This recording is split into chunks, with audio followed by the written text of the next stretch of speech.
وبركاته. وعليكم السلام ورحمة الله وبركاته. الحمد لله رب العالمين خالق السماوات والأرضين، والصلاة والسلام على أشرف الأنبياء والمرسلين، وعلى آله وأصحابه وأزواجه وذرياته وأولياء أمته وشهداء محبته وعلماء ملته والناس أجمعين. أما بعد، فقد قال الله تعالى عز وجل في كلامه المجيد: أعوذ بالله من الشيطان الرجيم. بسم الله الرحمن الرحيم. يا أيها الذين آمنوا استعينوا بالصبر والصلاة، إن الله مع الصابرين. ولا تقولوا لمن يقتل في سبيل الله أموات، بل أحياء ولكن لا تشعرون. صدق الله مولانا العظيم، وصدق رسوله النبي الأمين الكريم. وقال عليه الصلاة والسلام: حسين مني وأنا من الحسين، أو كما قال عليه الصلاة والسلام. قال الله تعالى عز وجل في شان حبيبه ومحبوبه ومعشوقه مخبرا وآمرا: إن الله وملائكته يصلون على النبي، يا أيها الذين آمنوا صلوا عليه وسلموا تسليما.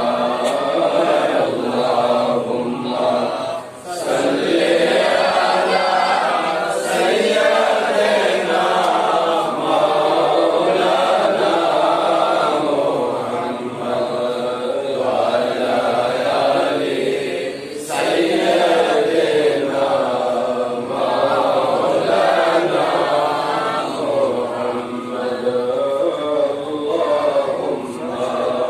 صل على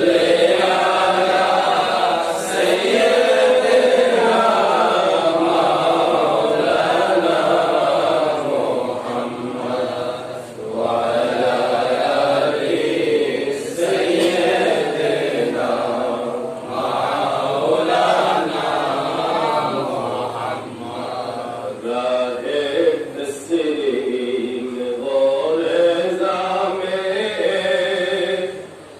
أهل بيت مصطفى،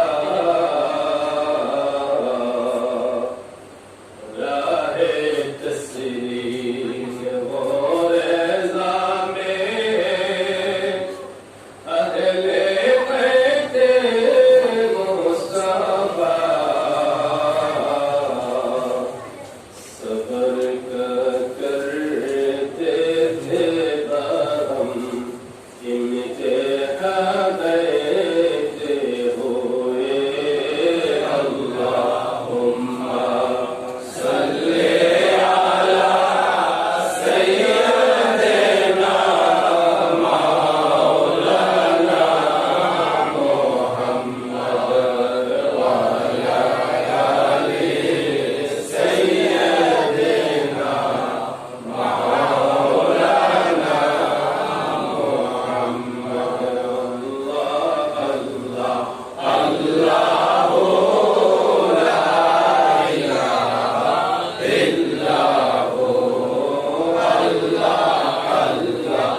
পবিত্র সোহাদায়ে কারবালা উপলক্ষে কারবালা শীর্ষক আলোচনা মাহফিলের মোহতারাম সভাপতি, বিশেষত গৌসিয়া ইসলামিয়া পাঠাগারের সম্মানিত সভাপতি এবং গৌসিয়া কমিটি রূপনগর ইউনিয়ন শাখার সম্মানিত সভাপতি সহ উপস্থিত আমার শ্রদ্ধাভাজন মুরব্বিয়ানে কেরাম, যুবক ভাইয়েরা, ছোট ছোট মাসুম নদী প্রেমিক, পরিপ্রেমিক এবং যাদের কান পর্যন্ত মাইকের আওয়াজ যাচ্ছে, সকলকে আমারও অন্তঃস্থল থেকে সালাম নিবেদন করছি। আসসালামু আলাইকুম ওয়া রাহমাতুল্লাহ। সোহাদায়ে কারবালার মহব্বতের মাহফিল, ঠিক কিনা?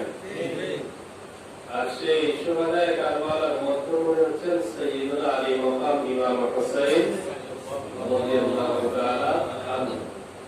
মহব্বতের আওয়াজে একটু বলি ইয়া হুসাইন, ইয়া হুসাইন। ইশকের আওয়াজ, মহব্বতের আওয়াজ দিয়ে আবার পড়ি ইয়া হুসাইন, ইয়া হুসাইন। আল্লাহ তাবারক ওয়া তাআলার দরবারে অসংখ্য অগণিত শুকরিয়া জ্ঞাপন করছি, যিনি আমাদেরকে এই তৈরি পরিবেশের মধ্যেও অনেকগুলো নিষেধাজ্ঞা থাকার পরেও আহলে বাইতের মহব্বতে, সোহাদায়ে কারবালার মহব্বতে, আওলাদে রাসূলের মহব্বতে, আওলাদে রাসূলের প্রেমিকদেরকে নিয়ে আওলাদে রাসূলের মারকাজে বসার মতো তৌফিক এনায়েত করেছেন। সেজন্য শুকরিয়া তার মহব্বতে পড়ি আলহামদুলিল্লাহ। অসংখ্য অগণিত দুরূদ ও সালাম প্রিয় নবী সাল্লাল্লাহু তাআলা আলাইহি ওয়া আলিহি ওয়াসাল্লামের পাক দরবারে। সম্মানিত হাজিরিন, কুরআনুল কারীম আল্লাহর কিতাব, ঠিক কিনা? ঠিক। এতে কোনো সন্দেহ নাই। কুরআন আসমানের নিচে জমিনের উপরে এমন একটি কিতাব, যে কিতাব আল্লাহ তাবারক ওয়া তাআলা নাযিল করে ঘোষণা দিয়েছেন যালিকাল কিতাবু লা রাইবা ফীহি। এটি এমন একটি কিতাব যাতে কোনো সন্দেহ নাই। পৃথিবীর যত মহামনীষী আছে, যত কিতাব লিখেছেন, লেখার পর উনি একটা নিজের ভাষ্য দিয়েছেন যে এখানে মুদ্রণজনিত ভুল ত্রুটি হয়ে থাকতে পারে।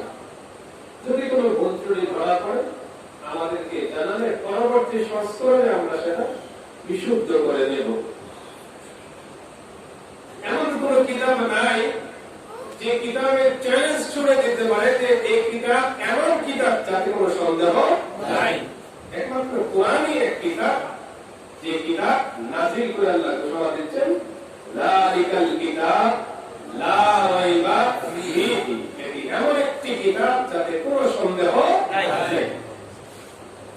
তো যখন কোনো সন্দেহ নাই কিতাবে, তখন এই কোরআনকে যারা মানবে তারা ঈমানদার, আর যারা এই কোরআনকে মানবে না তারা ঈমানদার হতে পারে না। এজন্য মুসলমান দাবি করে অবশ্যই কোরআনের প্রত্যেকটা আয়াতকে অন্তর থেকে বিশ্বাস করতে হবে, হুকুম আহকামগুলো মেনে নিতে হবে। কিন্তু দেখা যায় আল্লাহ তাবারক ওয়া তাআলা কোরআনুল কারীমে 28 পারা সূরা মুজাদালার শেষ আয়াতে আল্লাহ ঘোষণা দিচ্ছেন লা তাজিদু কওমান ইউমিনুনা বিল্লাহি ওয়াল ইয়াউমিল আখির ইউআদ্দুনা মান হাদ্দাল্লাহা ওয়া রাসূলাহু ওয়ালাউ কানু আবাআহুম আও আবনাআহুম আও ইখওয়ানাহুম আও আশীরাতাহুম أولئك كتب في قلوبهم الإيمان وأيدهم بروح منه ويدخلهم جنات تجري من تحتها الأنهار। আল্লাহ পাক রব্বুল আলামিন ইরশাদ করেছেন যে বন্ধু, কোন সম্প্রদায় বা কোন জনবসতি বা কোন মানুষ যে আল্লাহকে বিশ্বাস করে এবং আখিরাতকে বিশ্বাস করে, এমন একজন ব্যক্তি বা এমন একটা সম্প্রদায়ের লোক আল্লাহকেও বিশ্বাস করে, আখিরাতেও বিশ্বাস করে, দোনো বিশ্বাস নিয়ে আবার আল্লাহ এবং রাসূল যে দুশমন তার সাথে ভালোবাসা রাখে, এটা সম্ভব না। এটা কোরআনের আয়াত, বিশ্বাস আমাদের আছে। কিন্তু এই আয়াতে কালিমায় যখন আমরা আলোচনা করি, মানুষের ঈমান আমল বাঁচানোর জন্য মানুষের কাছে তুলে ধরি, তখন এই আয়াতে পাকের সামান্য অনুবাদ করার সাথে সাথে কারো কারো কলিজার মধ্যেও ফরফরানি শুরু হয়ে যায়। কেন? কি কারণ? এটা তো কোরআন না, এটা তো আল্লাহর কিতাব। কোরআনুল কারীমে আল্লাহ সুদ খাওয়াকে হারাম করেছেন। সুদের কথা আমি বলবো না, কোরআন বলবে। কিন্তু যখন আয়াত আলোচনা করে সুদের কথা বলবো, তখন অটোমেটিক সুদ করে গায়ে আগুন লাগবে। কোরআনুল কারীম চুরি করাকে নিষেধ করেছে, চুরি করাকে হারাম করেছে। যখন কোরআনের বিধান আয়াত উল্লেখ করে চুরি করা কত বড় অপরাধ, চুরি করার শাস্তি কি, এটা যখন আলোচনায় আসবে, তখন অটোমেটিক চুলের গায়ে আগুন লাগবে। ডাকাতি করা, অন্যের সম্পদ আত্মসাৎ করা, এগুলো কত বড় অপরাধ। কোরআনে কারীমের আলোকে যখন আলোচনা করা হবে, তখন যে ডাকাত, যে আত্মসাৎকারী, অটোমেটিক তার গায়ে আগুন লাগবে। তাহলে এই ধারাবাহিকতায় আমরা যদি একটু নজর বোলাই, তাহলে দেখা যাবে এই আসমানের নিচে জমিনের উপরে একটা দল আছে যারা 5 ওয়াক্ত নামাজ পড়ে, যারা রোজা রাখে, যারা হজ করে, যারা যাকাত দেয়। আমরা তাদের বিরোধী নই, তাদের বিরুদ্ধে বলার পক্ষেও আমরা নই। কিন্তু আমরা যখন কোরআনুল কারীম দিয়ে, হাদিসে পাক দিয়ে আওলাদে রাসূলের কথা আলোচনা করি, আহলে বাইতের প্রেমের কথা বলি, তখন একদলের গায়ে আগুন লাগে। বাস্তব প্রেক্ষাপটে কথাগুলো এই জন্য বলতেছি যে কোরআন যেখানে আমাদেরকে বলছে যারা আল্লাহ এবং রাসূলের দুশমন, তাদের সাথে সম্পর্ক রাখা, আর সম্পর্ক না রাখার অর্থ এই না যে তাকে পাইলেই মারবো। সম্পর্ক কি সম্পর্ক? আল্লাহ বলছেন ইওয়াদুনা, বুদ্দুন শব্দের অর্থ হুজুর আছেন উপস্থিত, হুব্বুন এবং বুদ্দুন। হুব্বুন বলা হয় যে কোনো একজন মানুষের প্রেমে পড়ে যাওয়া, সৌন্দর্য দেখে বা তার গুণাবলী দেখে একজন মানুষকে দেখতে ভালো লাগছে, দেখে তার প্রতি তার অন্তরে কি আছে, ভালোবাসা জন্মে গেছে। একজন মানুষের একটা ভালো কাজ দেখলো, দেখার সাথে সাথে তার প্রতি কি ভালোবাসা জন্মে গেল, এটাকে হুব্বুন বলা হয়। আর বুদ্দুন বলা হয় ইমানি মহব্বত, অন্তর থেকে মহব্বত। এই মহব্বত দূর করে দেওয়ার মহব্বত নয়। যখন হুব্বুন কার প্রতি ভালোবাসা লাগে, একটা ভালো কাজ দেখে, ঠিক বিপরীতে যখন তার মধ্যে আরেকটা মন্দ কাজ দেখে, তখন ওই ভালোবাসা দূর হয়ে যায়। ঠিক কিনা? যখন কার প্রতি ভালোবাসা লাগে রূপ দেখে, তখন রূপ যখন চলে যায়, অটোমেটিক ভালোবাসাও চলে যায়। কিন্তু ইমানি মহব্বত, এই মহব্বত অন্তর থেকে বের করে দেওয়া যাবে না। আল্লাহ পাক রব্বুল আলামিন আয়াতে কারীমার মধ্যে হুব্বুন ব্যবহার করেন, বুদ্দুন ব্যবহার করেছেন, যে আল্লাহ এবং রাসূলের যারা দুশমন, তাদের সাথে আন্তরিক মহব্বত রাখা যাবে না। বাপ হতে পারে, ভাই হতে পারে, পাড়া প্রতিবেশী হতে পারে, নিজের মানুষ হতে পারে। দুনিয়াবি কাজকর্ম করার ক্ষেত্রে যত সম্পর্ক আছে সব বজায় থাকবে, কিন্তু ঈমান আর বেঈমানের যখন কথা চলে আসবে, তখন আর কোনো সম্পর্ক রাখা যাবে না। এই ফয়সালা আমার না, এটা আল্লাহ পাক রব্বুল আলামিনের ফয়সালা। এই কথাটি আল্লাহ বলেন, লা তাজিদু কওমান ইউমিনুনা বিল্লাহি ওয়াল ইয়াউমিল আখির। আপনি পাবেন না এমন কোন সম্প্রদায় যারা আল্লাহকে এবং আখিরাতকে বিশ্বাস করে, আর ইওয়াদুনা, বন্ধুত্ব রাখে, মহব্বত রাখে, ভালোবাসা রাখে। কার সাথে? মান হাদ্দাল্লাহ ওয়া রাসূলহু, যে আল্লাহ এবং তার রাসূলের সাথে দুশমনি করে। তাহলে প্রথমে কথা ছিল ইউমিনুনা বিল্লাহি ওয়াল ইয়াউমিল আখির, আল্লাহ এবং আখিরাতে বিশ্বাস করে। কিন্তু দুশমনির কথা যখন আসছে, তখন আল্লাহ আসছে, সাথে রাসূল আসছে। কেন? মানুষ যখন দুশমনি করবে, আল্লাহ পাক রব্বুল আলামিনের জাতের সাথে দুশমনি করা সম্ভব না। আল্লাহ পাক রব্বুল আলামিনের সিফাতের সাথে দুশমনি করতে পারে না। আল্লাহ পাক রব্বুল আলামিনের কর্মের সাথে দুশমনি করতে পারে না। কখন কিভাবে আল্লাহর সাথে দুশমনি হবে? যে আমার বন্ধুর সাথে যখন দুশমনি করবে তখন আমি আল্লাহর সাথে দুশমনি হয়ে যাব। আমার বন্ধুর কর্মের সাথে যখন দুশমনি করবে আমি আল্লাহর কর্মের সাথে দুশমনি হয়ে যাবে। আমি আমার বন্ধুর গুণাবলীর সাথে সিফাতের সাথে যখন দুশমনি করবে আমি আল্লাহর সিফাতের সাথে দুশমনি হয়ে যাবে। এজন্য যখন দুশমনির কথা আসছে তখন আল্লাহর সাথে রাসূলকে অ্যাড করে দিয়েছে যে যখন তোমরা আমার দুশমনি করবে, আমার দুশমনি করা তোমরা কিভাবে বুঝবে? যে আমার বন্ধুর সাথে যখন দুশমনি করবে বুঝে নেবে আমি আল্লাহর দুশমনি হয়ে গেছি। এজন্য আমরা এই আয়াতে কারিমা যখন আলোচনা করি তখন কি কারো কারো সমস্যা দেখা। আসলে সমস্যা কথা না, কি সমাধান। এটা কি সমাধান? কিসের সমাধান? ঈমান থেকে ঈমান বাঁচানোর সমাধান। দুশমনি থেকে মুহাব্বতকে আলাদা করা রাস্তা তৈরি করে দিয়েছেন আল্লাহ।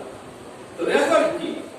যখন আমি আপনি আল্লাহকে বিশ্বাস করি, আখিরাতকে বিশ্বাস করি, তখন আল্লাহর হুকুম হচ্ছে আল্লাহ এবং রাসূলের দুশমনের সাথে আন্তরিক ভালোবাসা রাখা যাবে না। যখন আল্লাহ এবং রাসূলের দুশমনদের সাথে আন্তরিক ভালোবাসা রাখা যাবে না তখন আমাদেরকে নজর বোলাতে হবে দুশমনের রকম কি, দুশমনের প্রকার কি, কারা দুশমন হতে পারে।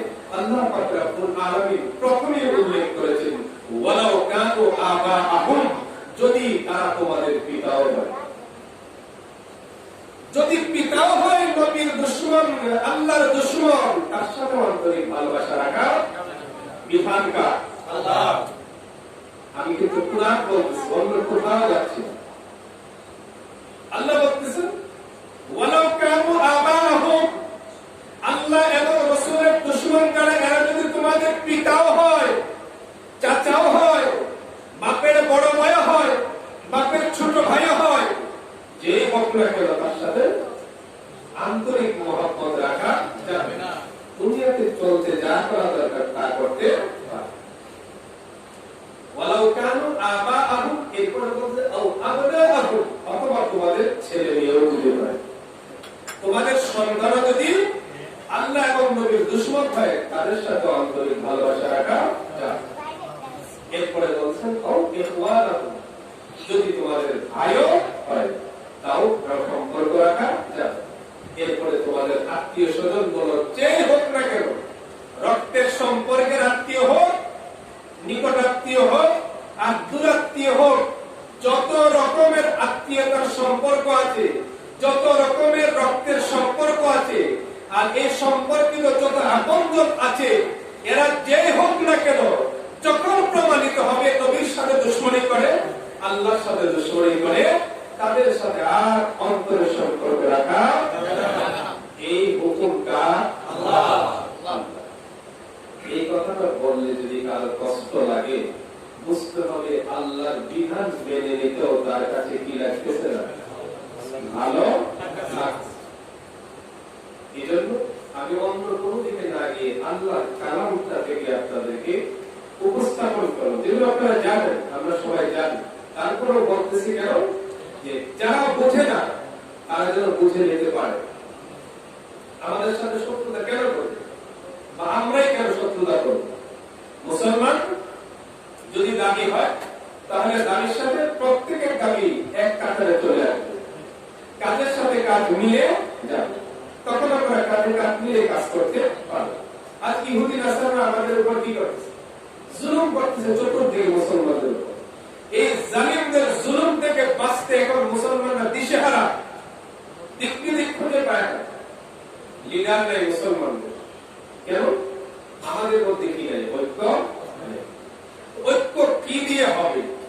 আল্লাহ পাক রব্বুল আলামিন যারা বেদিন ছিল, যারা জাহেল ছিল, যারা মূর্তি পূজক ছিল, তাদেরকে একত্র করেছেন নবীজির মাধ্যমে। আল্লাহ পাক রব্বুল আলামিন তাদেরকে ঐক্যবদ্ধ একটা শক্তি তৈরি করেছেন নবীর মহব্বতের মাধ্যমে, নবীর আনুগত্যের মাধ্যমে। আজ আমরা আবার একত্রিত কিভাবে হব? যদি কোরআনুল কারীমের দিকে তাকাই, তাহলে কোরআন বলবে যে নবীর মহব্বতের মাধ্যম ছাড়া তোমাদের ঐক্যবদ্ধ হওয়ার কোনো রাস্তা নেই। যেখানে নবীর মহব্বত দেখবে সেখানে ঝুঁকে পড়ো, সেখানে ঝাঁপিয়ে পড়ো। কারণ নবীর মহব্বত যদি অন্তরে না থাকে, জান কুরবান করার ইশক তৈরি হবে না। এজন্য নবীর প্রেম এমন যে নবীর নাম শুনে শুনে জওয়ানরা নবীর প্রেমে কুরবান হয়ে গেছে। সুবহানাল্লাহ। আশেক তো সুন্দর করে বলে দিয়েছেন, হুসনে ইউসুফ কে কাটা মিসর মে হম রিশতে জানা, আলা হযরত বদশাহ। হুসনে ইউসুফ কে কাটা মিসর মে হম রিশতে জানা। মিশরের মেয়েরা তো হযরত यूसुफ अलैहिस्सलाम रूप देखे ताकि अंगुल केटेছে। तेरे नाम पे सर कटाते हैं मर्दाने अरब, या रसूल अल्लाह। আর আরবের যোদ্ধারা, নওজওয়ানরা, যুবকরা তো আপনার নাম শুনে তাদের